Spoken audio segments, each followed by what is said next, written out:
지키냐? 맹세 안 해도 지킬 정도로 진실하게 살아라, 그런 얘기를 하는 거예요. 우리나라에 와서 이제 조금 투자를 하고 사업을 하려고 하는 외국 사람들이 잘 하는 말이 그래요. 우리나라에는 왜 서류를 그렇게 많이 내야 되는지 모르겠다 그런데요. 자, 여러분, 관공서에 서류를 많이 낸다는 게 뭘 의미하죠? 못 믿어서 그런다. 못 믿어서. 그냥 내가 뭘 합니다 그럼 믿으면은 그냥 뭐 이름 쓰고 뭐 하는 것만 딱 쓰면 될 텐데, 이 사람을 못 믿으니까 이 서류도 떼와라 저 서류도 떼와라 별것 다 떼오라 그런다는 겁니다. 지금 믿지 못해서 그렇다. 맹세를 왜 하느냐? 못 믿으니까 그래요. 요즘은요 이 간판 쓰는 사람들도 자기 이름 잘 쓰잖아요. 뭐 누구 뭐 정육점 뭐 이렇게 쓰는 사람도 있잖아요. 제가 어제 저를 신학교 보내주신 목사님 사모님 계시는 원주에 다녀왔어요. 이 추석하고 설 때 한 번씩 다녀오는데요. 목사님은 한 3년 전에 돌아가셨고 사모님만 계시는데 다녀왔습니다. 다녀오면서 신호등에 원주 시내 벗어날 때 신호등에 걸려가지고 이렇게 앉아 있는데 보니까 앞에 정육점 이름이 딱 뭐라고 쓰는지 아세요? 제가 이름은 이제 잊어버렸는데, 부모님이 지어주신 이름 뭐뭐를 걸고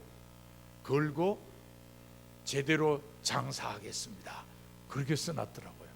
제가 고기는 안 사왔습니다만은 아이고 괜찮은 사람이구나. 부모님이 지어주신 이름을 걸고 제대로 장사하겠습니다. 괜찮은 것 같더라고요. 그게 사람들이 뭐 이런저런 얘기하는 것보다가 내가 내 양심을 걸고 내 이름을 걸고 제대로 하겠습니다, 그러면 되잖아요. 그러니까 예수님께서도 하나님의 이름으로 맹세하고, 뭐하러 그렇게 맹세를 하고 그러냐? 맹세 안 해도 될 정도로 다 진실하게 살아라, 그렇게 예수님이 가르쳐 주었습니다. 상당히 의미가 있어요.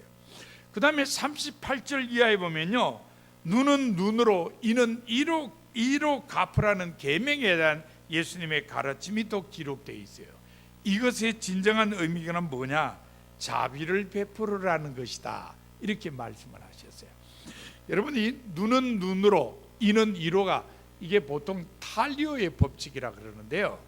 옛날에 이제 탈리오의 법에 그게 나와 있어요. 이쪽 메소포타미아 지역에 지키던 기원전 18세기 정도의 그 법에 보면은 그게 있어요. 누가 나를 다치게 했다 그러면 자기도 상대방을 그렇게 다치게 하는, 이게 탈리오의 법칙이에요. 그대로 보응을 하는 거예요. 그래서 우리 구약 성경도 들어와 있어요. 그러니까 아니 성경에 어떻게 이런 법이 들어와 있냐? 사실 이 법은 자비의 법이에요. 왜 그러냐? 자, 여러분, 사람이 뭐 고의일 수도 있고 실수도 있지만 어디를 다쳤다 그러면은 나도 저 사람한테 똑같이 하려면은 어떻게 해야죠? 그대로 하는데 지금 내가 당했다고 그대로 나도 너한테 할 거야 그래가지고 그 사람한테 보복하면은 사람들이 인정을 안 해줘요. 그러니까 내가 저 사람 때문에 이렇게 다쳤다는 걸 먼저 인정받아야 돼요. 어디 가서 인정받아야 되죠? 법정에 가야 돼요. 이 사람 데리고 법정 가야 됩니다. 법정에 가서 이 사람이 나를 이렇게 다치게 만들었습니다, 그래서 나도 저 사람한테 똑같이 하겠습니다, 이러면 법정에서 오케이 그렇게 해, 이렇게 되는 거예요. 근데 여러분, 사람이 말이에요, 자기가 뭘 당했을 때 금방은 화가 머리끝까지 납니다. 뭐 어떤 사람 얘기대로 뚜껑이 막 열리죠. 그땐 배는 게 없어요. 그런데 사람이 그거를 참으면서 법정에 가가지고 인정받을 때까지 시간이 걸리잖아요. 시간이 좀 지나면 어떻게 돼요? 화가 조금 풀려요. 그런데다가 법정에서 뭐라 그러냐면요, 맞아, 당신 똑같이 그렇게 해. 근데 이미 당신 다쳤는데 그렇게 해봐야 뭐 이득될 게 뭐 있어. 차라리 저 사람한테 치료비 받는 게 더 좋지 않겠어? 이렇게 얘기하는 거예요. 그러니까 화도 조금 수그러진 데다가 진짜 똑같이 보복해봐야 자기 얻는 게 뭐 있어요. 그러니까 차라리 그냥 치료비 받는 게 낫지. 이래서 배상법이 나옵니다. 그러니까 이는 이로 누는 누로 하는 거는 너 그대로만 해야 돼. 더 이상 복수하면 안 돼. 그러니까 더 이상 복수 안 하려면 법정에 와서 인정을 받고 해야 되는데 그때까지 감정이 가라앉혀지고 배상을 하게 되니까 이게 문제가 해결된다는 거예요. 그러니까 예수님께서는 이게 자비의 법이라는 걸 가르치는 거예요. 그래서 누가 오른밤 치면 왼밤도 좀 대주고 속옷 가지면 겉옷까지도 주고 억지로 오리 가자면 심리까지도 가주라, 이런 말씀으로 해석을 했습니다. 마지막 43절 이하에 보면요, 원수를 갚지 말라는 이 계명도 오히려 예수님께서는 원수까지도 사랑하라는 뜻이다, 이렇게 가르쳐요. 자, 여러분, 이렇게 예수님의 가르침을 하나씩 하나씩 살펴보면은 예수님은 율법의 조항을 문자로 이해하시는 게 아니라 그 정신을 이해하시고 있다는 걸 우리들이 알게 됩니다. 율법이 갖고 있는 그 정신을 살리자고 하는 게 예수님의 가르치심이라는 걸 알게 됩니다. 자, 그렇다면은 율법은 이스라엘 사람들에게 있어서 도대체 뭐냐? 성서적으로 보면은 율법은 언약을 지키기 위한 법입니다. 하나님과 이스라엘 사이에 언약을 지키기 위한 법이에요. 그러니까 어떻게 생각하면은 언약법인 셈입니다. 하지만 실제 이스라엘 백성들의 삶에서는 이게 법이라기보다는 전통이에요. 율법은 곧 전통입니다. 따라서 예수님께서 율법 속에 담겨져 있는 의미를 깨우치셨다고 하는 것은 이스라엘 사람들의 전통의 정신을 다시 깨우쳐 주신 것이라고 말씀을 드릴 수 있습니다. 그런데 전통이라는 게 이스라엘 백성들에만 있나요? 우리에게도 있죠. 우리 민족에게도 전통이 있습니다. 그렇다면은 우리에게 있는 전통도 한번 생각해 봅시다. 예수님께서 이스라엘 백성들의 전통인 율법의 정신을 깨우쳐 주셨는데 과연 우리는 우리의 전통의 정신을 잘 살리고 있느냐? 잘 살리고 있지 않는 것 같죠? 형식만 좀 남아있는 것 같아요. 자, 설이라는 명절을 생각해 봅시다. 형식이 뭐죠? 한복 입고 설 음식 만들고 세배하고 다 형식이에요. 형식은 남아있어요. 그런데 그 형식들이 담고 있는 정신은 잘 살아나지 않는 걸 보게 됩니다. 다음 화요일이 설날이에요. 뭐 벌써 오늘 오후부터 그냥 사람들이 고향 가느라고 길이 벌써 막히더라고요. 자, 내일도 고향 가고 어쩌면 주일날도 가고, 우리 교우들 중에는 주일 지나고 한번 내려가시는 분들도 계시겠습니다만 고향 찾아갑니다. 고향 찾아가면은 한복 입고 설 음식 드시고 세배 다니고 그럽니다. 전통의 형식을 잘 따라요. 근데 문제는 이런 형식이 원래 갖고 있던 정신이 뭐냐? 이거에 대해서 우리는 잘 생각을 안 한다는 거예요. 근데 이걸 살려야 된다는 게 예수님의 가르침이에요. 여러분, 설 정신은 어떤 걸까요? 첫 번째로 우리 생각할 수 있는 게 가족 사랑이에요. 가족 사랑이에요. 그건 뭘로 알 수 있냐? 설날에 나누는 덕담을 통해서 알 수 있어요. 아, 설 명절 한번 지나면 좋은 말을 얼마나 많이 듣습니까? 우리가 덕담이라 그러는데 정말 좋은 말 많이 들어요. 왜 덕담을 주고받느냐? 그 이유는요, 설이라고 하는 단어를 생각하면 알 수 있어요. 여러분, 설 우리가 언제 쓰죠? 설이라는 단어를 언제 주로 사용합니까? 익숙지 않을 때 설다 이 말을 써요. 자, 새며느리가 시집 왔어요. 새며느리가 시집 오면은 살림살이가 익숙하지 못하죠. 시댁의 살림살이가. 그때 뭐라고 말을 하죠? 새며느리는 시집 부엌이 설다 이렇게 얘기합니다. 그 다음에 사람을 만났는데 이 사람 얼굴이 별로 그렇게 자주 본 사람이 아니래요. 그때 우리가 낯이 설다 그러죠. 그 다음에요, 타향에 가면 뭐라 그래요? 낯설고 물설다. 예, 이게 다 설다라는 말이에요. 설다는 건 익숙지 않다는 거예요. 새며느리가 시집 부엌에 익숙지 않고, 낯선 사람은 얼굴이 익숙지 않고, 타향은 뭐 낯이고 물이고 다 익숙지가 않다. 그게 설다라는 말이 갖고 있는 의미예요. 그러니까 설날 그러면은 익숙지 않은 날이라. 그러니까 새롭게 시작하는 날이다. 그래서 설날이거든요. 자, 여러분, 새롭게 시작하는 일은 익숙하지 않으니까 어떻게 해야 돼요? 조심스럽게 하죠. 여러분, 아이들 처음에 걸음마 시작할 때 보세요. 넘어질까봐 그냥 뒤뚱뒤뚱하면서 균형 잡느라고 얼마나 조심해요. 처음 시작하는 건 그래요.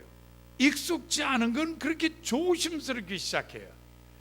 아이들이 뒤뚱뒤뚱하면서 걸음마 연습할 때 여러분 뭐라 그래요?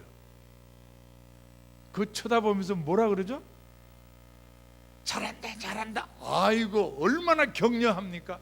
예, 아직 익숙지가 않아서 조심스럽게 시작하는 사람에게 필요한 건 격려하고 응원이에요. 그러니까 낯선 날, 새날, 설날을 시작하는 사람들에게 필요한 게 응원이에요. 격려예요. 그래서 뭐라 그래요? 새해 복 많이 받아라, 건강해라, 일이 잘 되기를 바란다. 뭐 요즘은 또 심지어 대박 나라 뭐 이런 얘기 막 하잖아요. 막 쏟아냅니다. 새로 시작하는 사람들에게 힘과 용기를 주는 거예요. 이게 덕담이잖아요. 그러니까 덕담은 낯선, 아주 익숙지 않은 날을 시작하는 가족들에 대한 아낌없는 응원이에요. 그러니까 이거는 분명히 가족 사랑이다 하는 걸 알게 됩니다. 자, 설날이 가지고 있는 두 번째 정신은요, 어른 공경이에요. 뭘로 알 수 있느냐?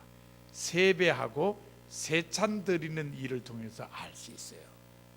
자, 여러분, 세배는 설날 아침에 이제 어른들한테 합니다. 그런데 세배를 설날 하루에 끝내나요? 아니죠. 얼마쯤 하죠? 한 보름 하는 것 같아요.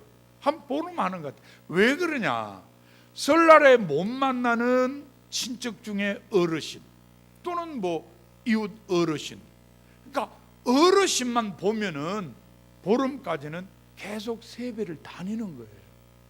그거는 그만큼 어른에 대한 공경의 마음을 세배로 표현하라는 거예요.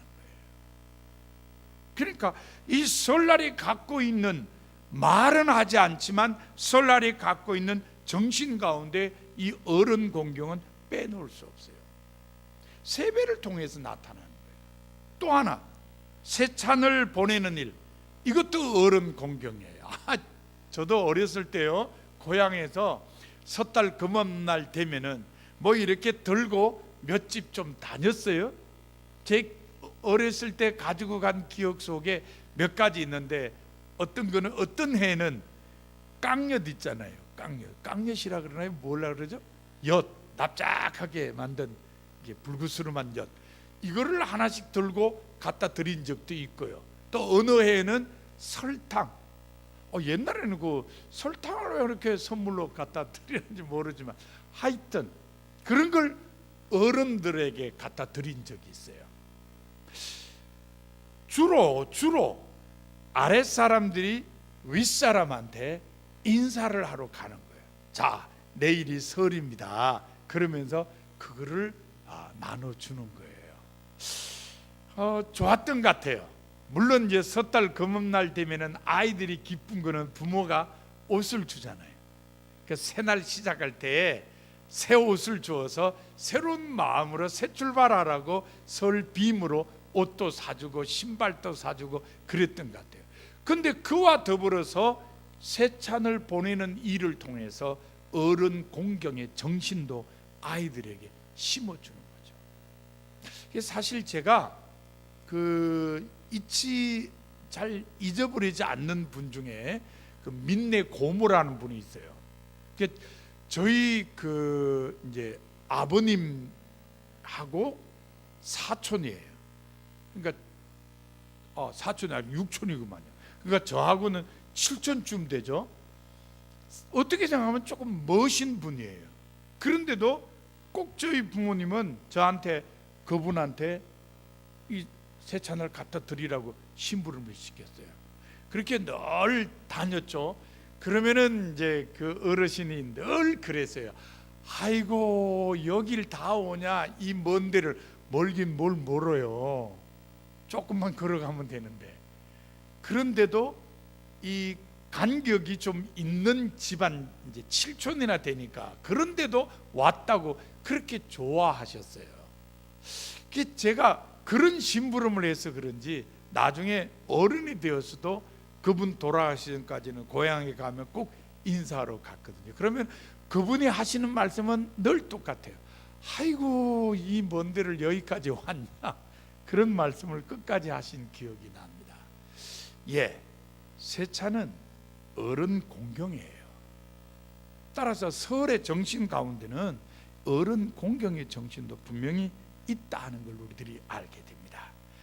하나를 더 찾아야 돼요. 또 하나가 뭐냐? 이웃사랑이에요. 뭘로 알 수 있느냐? 설 음식 나누는 일을 통해서 알 수 있어요. 여러분, 설날 되면 모든 집이 다 음식 하잖아요. 안 하는 집 없죠? 근데 이상하게 설날 아침에, 저 어릴 때도 그 기억이 나요. 설날에 차례 지내고 나면은 음식을 이렇게 주섬주섬 담아가지고 누구 집 갖다 주라고. 그 갖다 주라고 한 집은 다 비교적 가난한 집. 분명히 설에는 모든 집이 다 음식을 하는 것 같은데, 그래도 가난한 집에 뭔가 좀 도움이 되도록 음식을 갖다 주라 그래요. 안 해도 될 것 같은데 갖다 주라 그래요. 그 이웃 사랑을 설 음식 나누기를 통해서 실천하는 그런 모습이 기억이 납니다. 근데 사실 어떻게 생각하면 설날이라서 모두 다 떡국 해 먹고 모두 다 떡하는 건 아닌 것 같아요. 뭘 할 수 있느냐? 백결 선생 얘기 보면 그런 것 같아요. 이 백결 선생이라고 하는 사람은 신라 자비왕 때 금운고 명인이었던 박문양을 지칭하거든요. 근데 이제 백결 선생하고 얽힌 이야기를 보면은 어느 해 섣달 금음날에 다른 사람은 다 방아 찍고 그랬는데 이 집은 너무 가난해가지고 뭐 아무것도 못하니까 부인이 한탄을 하고 있으니까 이 백결 선생이 검은 거를 방아 찢는 음악으로 켰다 그랬죠. 그게 백결 선생의 방아 타령이라고 그랬죠. 오늘날에도 마찬가지예요. 다 떡국 해 먹고 있는 것 같아도 그래도 설 음식을 못하는 사람이 있는 거죠. 그러니까 그런 사람들을 생각하면서 설 음식을 나누는 게 이게 설날이 갖고 있는 정신 중에 하나라는 겁니다. 이렇게 생각하면은 분명히 설에는 이웃사랑의 정신이 있다는 거죠. 제가 아까 세찬 보내는 일을 얘기하면서 아랫사람이 윗사람에게 보내는 거라고 했습니다만, 사실 조선시대 기록에 보면은 윗사람이 아랫사람에게 보내는 경우도 있었어요. 그러니까 부잣집이나 권세 있는 대감집에서 가난한 사람들에게 다 일률적으로 보내는 것, 그것도 사실은 세찬이라 그랬어요. 그런 것들이 이웃 사랑을 실천하는 일이었다는 걸 우리들이 알게 됩니다. 자, 여러분, 예수님은 율법이라고 하는 이스라엘의 전통이 갖고 있는 정신을 다시 살려서 그 정신을 실천하라고 가르치셨어요. 그렇다면 오늘 우리들이 돌아봐야 될 것은 이스라엘 사람들의 전통이 아니라 우리 전통이에요. 예수님의 가르침처럼 우리 전통에는 어떤 정신이 있느냐를 찾아봐야 되는 겁니다. 이번 설에는 이 설날에 갖고 있는 정신을 여러분 마음에 좀 새기고 한번 실천들 해보시길 바랍니다. 설날에는 가족 사랑, 어른 공경, 이웃 사랑의 정신이 담겨져 있습니다. 올 설 그냥 형식에만 매여서 보내지 마시고 이런 정신을 작은 일에서라도 한번 좀 실천하며 명절을 보내시는 우리 모든 성도가 다 되시기를 바랍니다.